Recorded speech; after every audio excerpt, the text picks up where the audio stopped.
भगवान श्री कृष्ण अर्जुन को एक और आदेश देते हैं और वह आदेश हम सब के लिए है, जिसमें वो ये कहते हैं कि तुम्हारा चैतन्य मुझे समर्पित हो,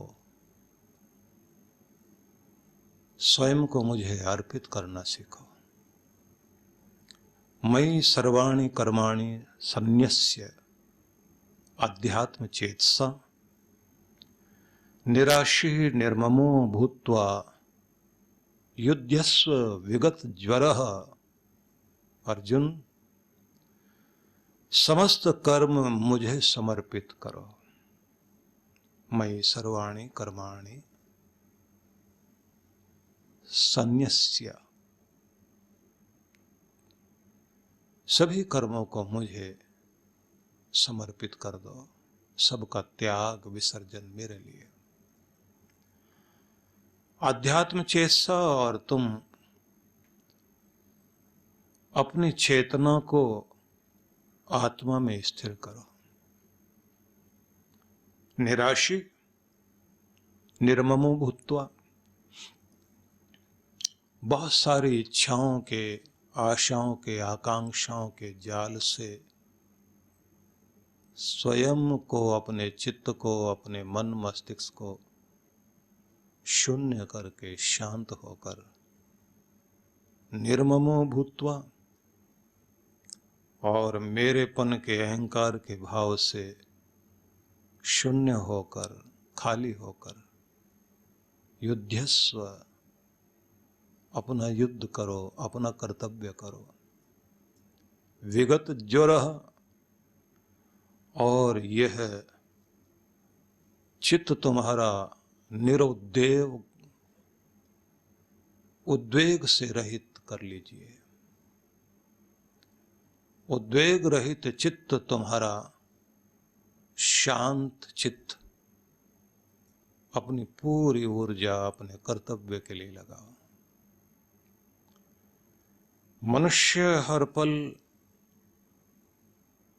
अपने चेहरे पर एक मुखौटा पहने हुए होता है,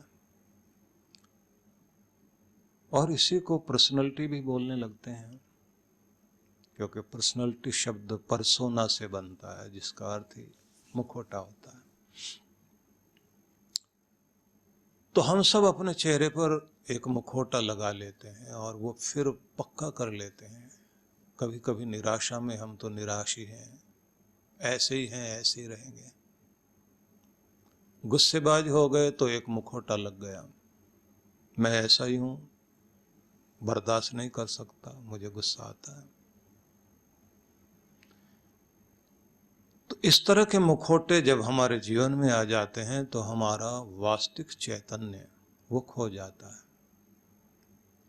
यद्यपि कहा जाता है कि तुम्हें अपना कार्य करना है, तब तुम्हारी पर्सनालिटी उस तरह की हो जाए, खिलाड़ी बनकर खिलाड़ी जैसी हो, उद्दाम शक्ति भर के अपने अंदर जुझारू बनकर जूझिए।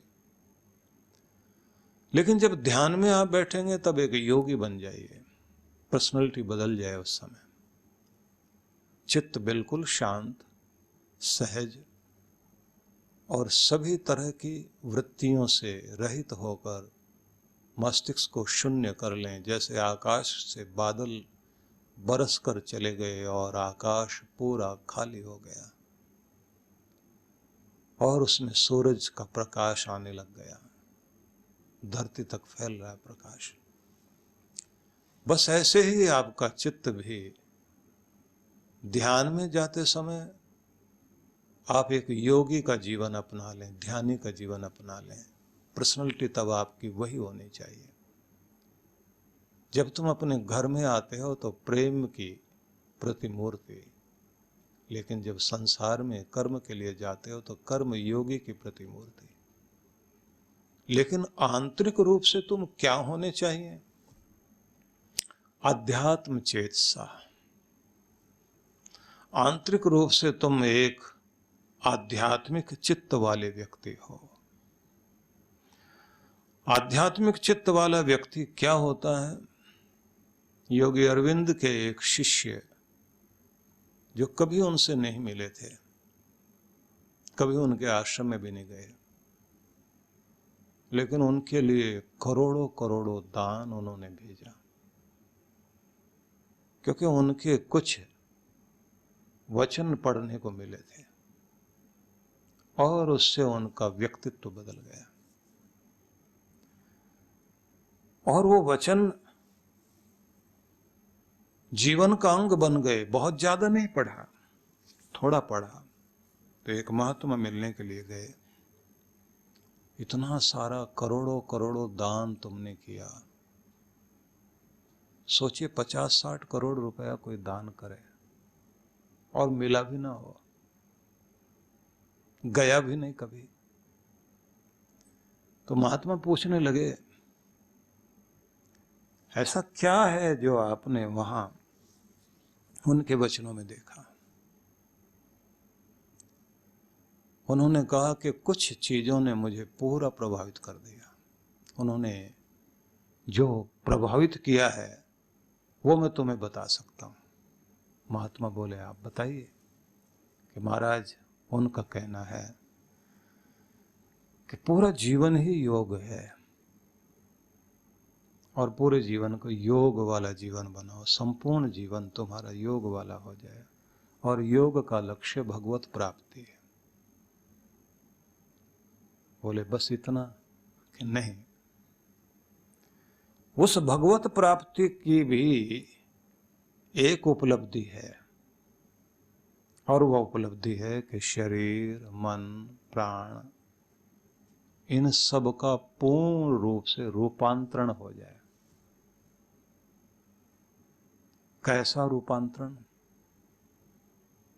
बोले सोना, जागना, चलना फिरना, कार्य करना, कृषि करना, व्यापार करना, पेंटिंग करना, झाड़ू लगाना, गौ सेवा करना, राज्य चलाना या आश्रम चलाना या मौन साधना, कुछ भी कर्म हो, जो भी कुछ जिस जीवन से जुड़ी हुई चीजें हैं,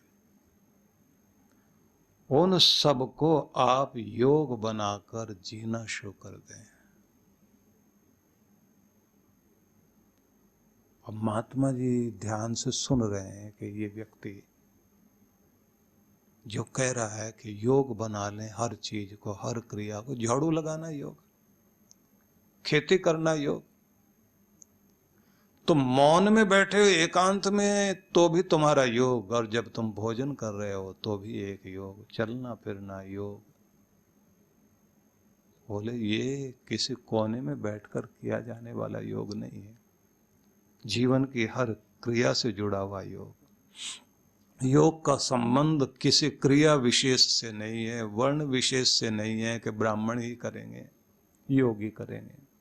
आश्रम विशेष का भी नहीं है, सन्यासी कर सकते हैं, ब्रह्मचारी कर सकते हैं, गृहस्थ व्यक्ति कैसे करेगा?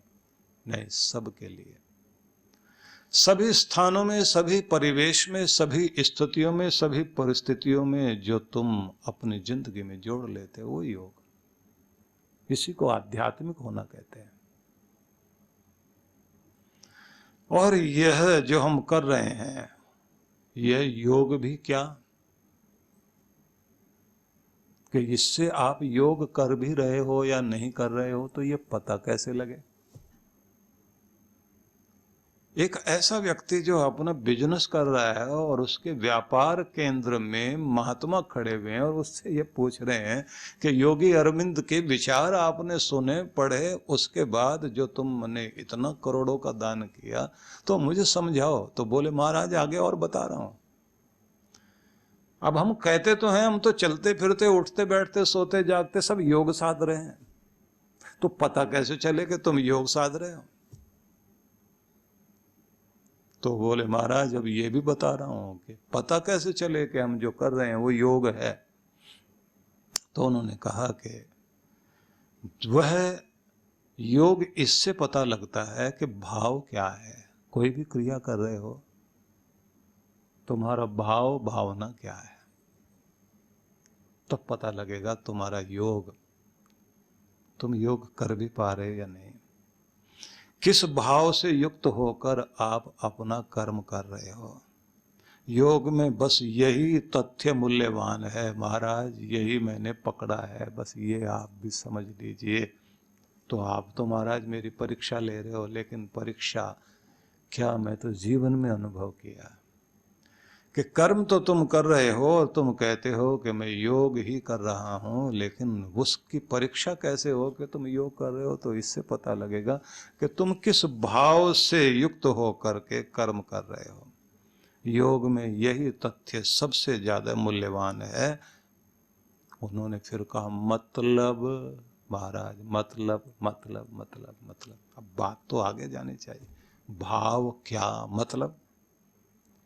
तो उन्होंने कहा मतलब ये कि भगवान के लिए कर रहे हो या अपने अहंकार के लिए कर रहे हो, बस यहाँ इस मतलब को यहाँ जोड़िए, तब पता लगेगा तुम योग कर रहे हो, तुम आध्यात्मिक होकर के कर्म कर रहे हो। और फिर ये भी कह दिया कि पैसा कमा रहे हो बड़ाई पाने के लिए, दिखावा करने के लिए, दुनिया में अपने आप को सबसे ऊंचा दिखाने के लिए, बड़े बड़े ऊंची बिल्डिंगें मेरी बन जाए, मेरा नाम हो जाए, मेरा प्रभाव हो जाए, इसके लिए। या जीवन में धन कमा रहे हो जीवन को धन्य करने के लिए, जिसने दिया उसकी चीज त्वदीय वस्तु गोविंद तुभ्यमेव समर्पये, तेरे ही कार्यों के लिए तेरा ही दिया हुआ समर्पित हो जाए। तुम्हारा भाव धन कमाने का परमात्मा के लिए है या अहंकार के लिए। ये बिंदु इस रूप में भी कि तुम्हारा धन कमाना किसी को नीचा दिखाने के लिए है या किसी को ऊंचा उठाने के लिए, भाव क्या है। यह धन मेरे जीवन को धन्य करे, मैं समृद्धि से युक्त होकर, सशक्त समृद्ध होकर, स्वयं को आनंदित करते हुए अपने चारों तरफ आनंद को फैलाऊं, मैं ऊपर उठूं, दूसरों को भी ऊपर उठने का कारण बनूं, क्योंकि यह सब भगवत कार्य है। इस भगवत कार्य के लिए ही इस क्रिया को मैं कर रहा हूं, तो यह कार्य भगवत कार्य हुआ, तो यह धन कमाना योग हुआ। प्रत्येक कार्य को योग बना लेना और वो योग ही अध्यात्म बन जाए, अध्यात्म चेतसा। तुम्हारा चित्त अध्यात्म के लिए हो। और फिर एक बात और, तुम भोजन करने बैठे तो ये तो तुम्हारा एक निजी कार्य है, वो योग कैसे बने। सबसे पहले तो अपने भोजन को अमृत प्रसाद बनाइए, देने वाले उस दाता का ध्यान मन में करते हुए उसकी प्रेम भरी दृष्टि को अपने अंदर लाकर, जिस करुणा से, जैसे एक माँ खिलाती है छोटे बच्चे को, अपने बच्चे के लिए बहुत प्यार से जो कुछ लेकर आई, बस वैसे भगवान ने आपके लिए आज का जो प्रसाद दिया है, उसकी कृपा को अपने अंदर अनुभव करते हुए उसी दृष्टि से आप अपने भोजन को देखिए। और देखिए कि यह मेरे शरीर में जाते ही ऊर्जा बनने का कार्य करेगा, मेरी शक्ति बनेगा, मेरे शरीर का हिस्सा बनेगा। देने वाले प्रभु के लिए मैं धन्यवाद करता हूँ। और मन में कितनी देर लगेगी ये सब कहने में, आधा मिनट भी नहीं लगेगा। तुम दूसरों को दिखा करके कोई मंत्र बोल ले वो बात अलग है, लेकिन तुम्हारा मन जब ये मंत्र, ये भाव बोलता है और महसूस करता है, क्योंकि तुम जो बोलते हो बात वो नहीं तुम क्या बोलते, तुम क्या महसूस करते हो, यहां से योग सदता है। तो जब वो भोजन तुम कर रहे हो